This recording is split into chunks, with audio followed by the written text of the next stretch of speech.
Hello दोस्तों, हमारे channel पर सभी का हार्दिक स्वागत है। आज के वीडियो में आपके लेके आया हूँ 6 जुलाई एग्जाम 2024 अतिमात्र प्रश्नोत्तर। ये आपके क्लास हिंदी पेडागोजी को होने वाली है। यहीं से आपके प्रश्न आने की संभावना है, क्योंकि ये अपना सेट में सबसे ज़्यादा बार पूछे गए प्रश्न है।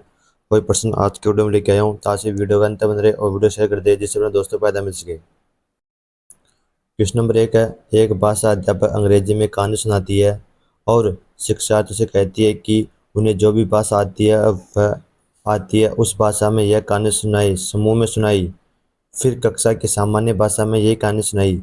इस शिक्षण शास्त्रीय युक्ति को किस रूप में जाना जाता है? ए बहुभाषी शिक्षण, दो भाषा अर्जन, तीन आपके परभाषा व्यवहार या ट्रांस लैंग्वेज, चार बहुभाषिक नीति। जो आपके क्वेश्चन नंबर 1 है, इसका राइट आंसर होगा आपके क्वेश्चन नंबर 1 का ऑप्शन 3। क्या होगा? प्रभाषा व्यवहार या ट्रांस लैंग्वेज। एक भाषा अध्यापक अंग्रेजी में कहानी सुनाती है और शिक्षार्थियों से कहती है कि उन्हें जो भी भाषा आती है उस भाषा में यह कहानी समूह में सुनाई, फिर कक्षा की सामान्य भाषा में यह कहानी सुनाई। इस शिक्षण शास्त्रीय युक्ति को प्रभाषा व्यवहार के रूप में जाना जाता है। किसे प्रभाषा व्यवहार के रूप में जाना जाता है? क्वेश्चन आपके दो है, कक्षा 7 की अध्यापिका जोड़ियों यानी पेयर्स में कार्य करवाने वाली गतिविधि करवा रही है। इसमें सभी जोड़ियां पेयर्स को 10 वाक्यों की कहानी पर काम करने के लिए देती है। पहली जोड़ीदार पहला वाक्य पढ़ती है, दूसरी जोड़ीदार उस वाक्य को लिखती है। अब दूसरी जोड़ीदार दूसरा वाक्य पढ़ती है और पहली जोड़ीदार उस दूसरे वाक्य को लिखती है। इस तरह से दोनों जोड़ीदार कहानियाँ पूरी करते हैं। बाद में वे मूल कहानियों से अपने लिखे हुए की तुलना करते हैं। इस गतिविधि को क्या कहते हैं? इसका ऑप्शन एक होगा वाक्य श्रुतलेख, ऑप्शन 2 आपके हैं पारस्परिक श्रुतलेख, ऑप्शन 3 है पारस्परिक लेखन, 4 है पारस्परिक श्रवण। चार पे क्वेश्चन नंबर 2 है, इसका राइट आंसर ऑप्शन 2 पारस्परिक श्रुतलेख। इसका right answer option 2। Question number आपके हैं 3, वह भाषा क्या जिसका प्रयोग हम दिन प्रतिदिन के लिए आमने सामने के अंतःक्रिया के लिए करते हैं? ए संप्रेषणात्मक भाषा कौशल, अंतर्व्यक्तिक भाषा निपुणता, संज्ञानात्मक अकादमिक भाषा निपुणता, बुनियादी अंतर्व्यक्तिक संप्रेषण कौशल। क्वेश्चन नंबर आपके 3 है, इसका राइट आंसर होगा ऑप्शन 4 बुनियादी अंतर्व्यक्तिक संप्रेषण कौशल यानी BICS। वह भाषा क्या है? बुनियादी अचरी संप्रेषण कौशल जिनका प्रयोग हम दिन प्रतिदिन के लिए आमने सामने की अंतःक्रिया करते हैं, यानी आमने सामने बुनियादी अंतर्व्यक्तिक कौशल है।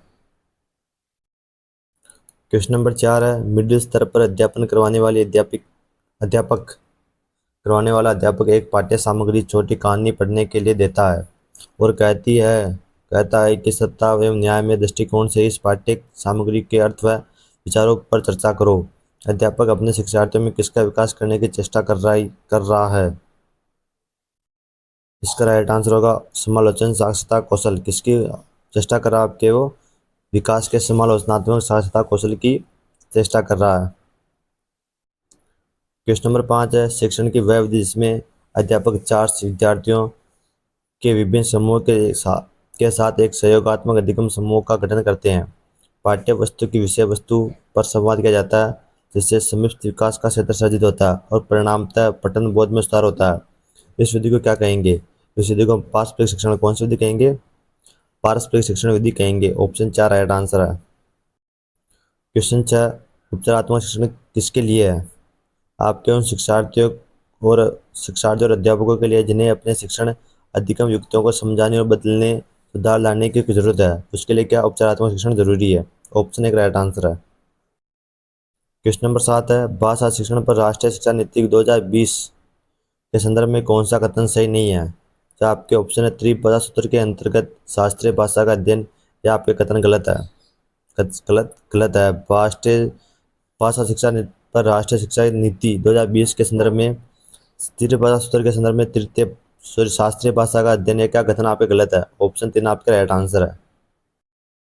क्वेश्चन नंबर आपके 8 है, कोझिकोड के एक विशेष समुदाय में बोली जा रही मलयालम इसी स्थान में दूसरों के द्वारा बोली जा रही मलयालम में थोड़ी सी भिन्न है। विशेष समुदाय वाली बोली जा रही मलयालम को किस रूप में जाना जाएगा? वह आपकी क्या मलयालम के सामाजिक बोली? कौन सी ऑप्शन है मलयालम के सामाजिक बोली? कोझिकोड एक विशेष समुदाय में बोली जा रही मलयालम है। इसी स्थान में दूसरे के द्वारा बोली जा रही मलयालम में थोड़ी भिन्न है। विशेष समुदाय द्वारा बोली जा रही मलयालम को हम मलयालम के सामाजिक भाषा में रूप में जाना जाएगा। कौन सी भाषा? मलयालम को सामाजिक भाषा के रूप में बोले जाना जाएगा। ऑप्शन एक राइट आंसर है। क्वेश्चन नंबर 9, निम्नलिखित में से कौन सा विस्तृत पठन का उद्देश्य नहीं है? जो आपके व्याकरण अधिगम के लिए पठन या आपके क्या विस्तृत पठन का उद्देश्य नहीं है, बल्कि आनंद के लिए पठन, यह भी आपके विशिष्ट पठन का उद्देश्य है। सराहना बोध के लिए पठन, यह भी आपके विस्तृत पठन का अध्ययन है, उद्देश्य है। बेस या एक्ट्रापोलेशन के लिए पठन, यह भी क्या विस्तृत पठन का उद्देश्य है, लेकिन व्याकरण अधिगम के लिए पठन या आपके विस्तृत पठन का उद्देश्य नहीं है। क्वेश्चन नंबर 10 है, त्रिभाषा सूत्र के बारे में कौन सा कथन सही है? तो आपके ऑप्शन 3 है, मातृभाषा, घर की भाषा, क्षेत्रीय भाषा का प्रथम भाषा के रूप में प्रयोग आपके त्रिभाषा सूत्र के बारे में सही कथन है। क्वेश्चन नंबर 11, निम्नलिखित में से कौन सी विधि भाषा अधिगम के लिए ड्रिल और भाषा के औपचारिक गुणधर्म में निपुणता को आवश्यक रूप की तरह अनुशंसा करती है? वह आपके क्या सर्वे भाषावाद कौन सी है? तो आपके सर्वे भाषावाद है। ये विधि आपके भाषा अधिगम के लिए ड्रिल और भाषा औपचारिक गुणधर्म में निपुणता को आवश्यक रूप से तरह अनुशंसा करती है। नेक्स्ट है, घोषणात्मक ज्ञान क्या है? आपके व्याकरणिक तत्वों के बारे में जानना है। क्या आपके घोषणात्मक ज्ञान है? प्रभाषा व्यवहार ट्रांजेक्शुअल लिंग्विस्टिक्स क्या है? प्रभाषा व्यवहार क्या है? वह आपके क्या एक कक्षा में एक से अधिक भाषाओं को संसाधन के रूप में इस्तेमाल करने की शिक्षण शास्त्रीय प्रक्रिया क्या आपके प्रभाषा व्यवहार है। क्वेश्चन 14, नीचे दिए गए प्रश्नों को पढ़ें, पता करें कि यह प्रश्न किस प्रारूप यानी टाइपोलॉजी का है। छोटी बालिका की कहानी पढ़ने के बाद आपने उसके दुख और कठिनाई का सामने करने वाले साहस को महसूस किया। आप उस लड़की को उसकी प्रशंसा के पात्र लिखना चाहेंगे। लगभग 120 शब्दों में पत्र लिखिए। आपके इसका उत्तर होगा, राइट आंसर होगा क्वेश्चन नंबर 14 का ऑप्शन 1, पाठ का विस्तार करने वाला प्रश्न यानी एक्स्ट्रापोलिविटी, इसका राइट आंसर है। क्वेश्चन नंबर आपके 15, निम्नलिखित में त्रिभाषा सूत्र के संबंध में कौन सा कथन सही है? आपके त्रिभाषा सूत्र है, इसके बारे में आपको कौन सा कथन सही है? तो आपके सभी बच्चे अपने विद्यालय शिक्षा मातृभाषा घर की भाषा में शुरू करते हैं और 10वीं पूरी करने तक कम से कम 2 और भाषाएं सीखते हैं। यह आपके पास त्रिभाषा के संबंध में सही कथन है। ऑप्शन 2 आपके राइट आंसर है।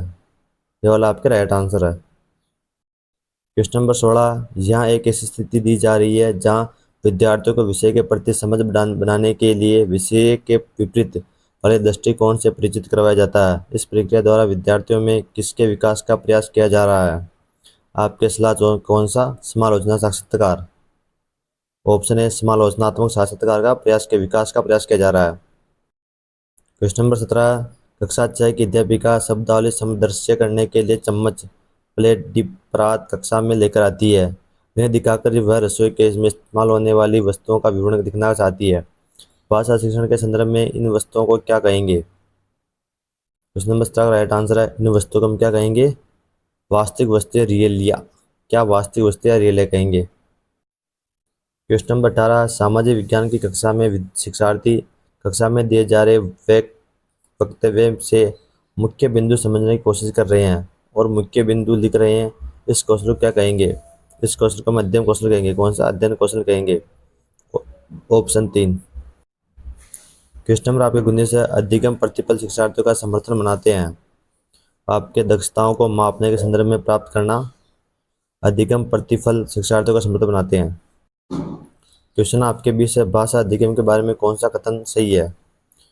सहज या प्रथम भाषा ज्ञान या द्वितीय भाषा के अधिगम में समर्थित करता है। आपके भाषा अधिगम के बारे में कथन सही है। क्वेश्चन 20 है, क्वेश्चन 21 है, कक्षा 7 का विद्यार्थी लैंडम कन्नड़, मराठी, हिंदी, अंग्रेजी 4 भाषाएं जानता है। घर में जब वह अपने माता पिता के साथ बात करता है तो परिवार के साथ 4 भाषाएं बोलता है। विद्यालय में हिंदी, कन्नड़ तथा अंग्रेजी बोलता है क्योंकि उसे मित्र व अध्यापकों को यही भाषा आती है। इस स्थिति में किस रूप में जाना जाएगा? इसको भी प्रभाषिक यानी प्रभाषिक योग्यता, कौन सी? प्रभाषिक योग्यता के रूप में जाना जाएगा। इसे हम क्या बोलते हैं? ट्रांसलिंग्विस्टिक योग्यता के बारे में जाना जाएगा। क्वेश्चन नंबर 22 है, यह अकादमिक भाषा या विभिन्न प्रकार के विषयों के लिए आवश्यक है, भाषा में निपुणता से संबंधित है। संज्ञानात्मक अकादमिक भाषा निपुणता, CALP यानी संज्ञानात्मक अकादमिक भाषा निपुणता। यह अकादमिक भाषा विभिन्न प्रकार के विषयों के लिए आवश्यक भाषा की निपुणता से संबंधित है। क्वेश्चन नंबर 23 है, कक्षा 8 की अध्यापिका एक पाठ्य सामग्री के 5 वाक्यों को 2 बार अंग्रेजी में पढ़ती है और शिक्षार्थियों को ध्यानपूर्वक सुनने के लिए कहती है। इसके बाद वह शिक्षार्थियों को 4-4 के समूह में काम करने के लिए कहती है और वे पढ़ी हुई पाठ्य सामग्री का पुनर्लेखन करें जो एकदम मूल जैसा ना हो। इस गतिविधि को क्या कहेंगे? तो आपकी यह गतिविधि है, इस गतिविधि को हम क्या कहेंगे?